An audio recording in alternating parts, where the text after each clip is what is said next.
সিসিটিভির ফুটেজে দেখা যায় কান চেপে ধরে দৌড়ে বেরিয়ে যাচ্ছেন মোতালেব শিকদার।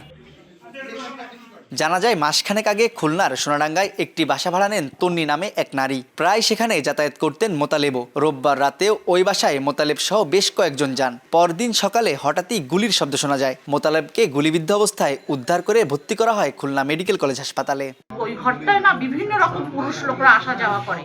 তো আমি বললাম তাহলে তুমি একটা কাজ করো, তুমি বাসা ছাড়ার নোটিশ দিয়ে দাও। যেহেতু কোনো সাংগঠনিক কাজে উনি আসছিলেন না, সেহেতু আমরা এটা কেন কোন কারণে এটা সংঘটিত হয়েছে খোলাসা করা দরকার। গুলি কান এবং মাথা ঘেঁষে বের হয়ে যাওয়ায় প্রাণে রক্ষা পেয়েছেন মোতালেব।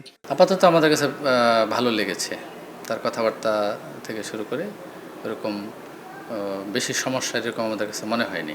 এদিকে ঘটনাস্থল পরিদর্শন করে গুলির খোসা, মাদকসহ নানা সরঞ্জাম উদ্ধার করে পুলিশ। ধারণা করা হচ্ছে মাদক নিয়ে বিবাদের জেরে গোলাগুলির ঘটনা ঘটে। ভিডিও ফুটেজে দেখা যায় যে গতকাল রাত্রে ভিকটিম এবং তার সঙ্গে আরও দুজন পুরুষ গাড়িতে করে আসে। আমরা একটা জিনিস কনফার্ম হয়েছি যে এখানে যারা ছিল ওদের অন্তঃকন্দলের কারণেই আপনার এই গুলি ঘটনাটি ঘটেছে। এদিকে আহতের স্বজনদের দাবি, গাজী মেডিকেলের সামনে চায়ের দোকানে হেলমেট পরিহিত কয়েকজন মোতালেবকে প্রথমে মারধর করে, পরে মাথায় গুলি করে পালিয়ে যায়। এনসিপির সাথে যুক্ত হয়েছে, এইটা নিয়ে কোনো ঝামেলা হইতে পারে। আওয়ামী ফ্যাসিস্ট যারা ছাত্রলীগ, যুবলীগ, এদের দ্বারাই ঘটনাটা ঘটছে। শ্রমিক শক্তির খুলনা বিভাগীয় কমিটির আহ্বায়ক মোতালেব শিকদার পেশায় ট্রাক চালক।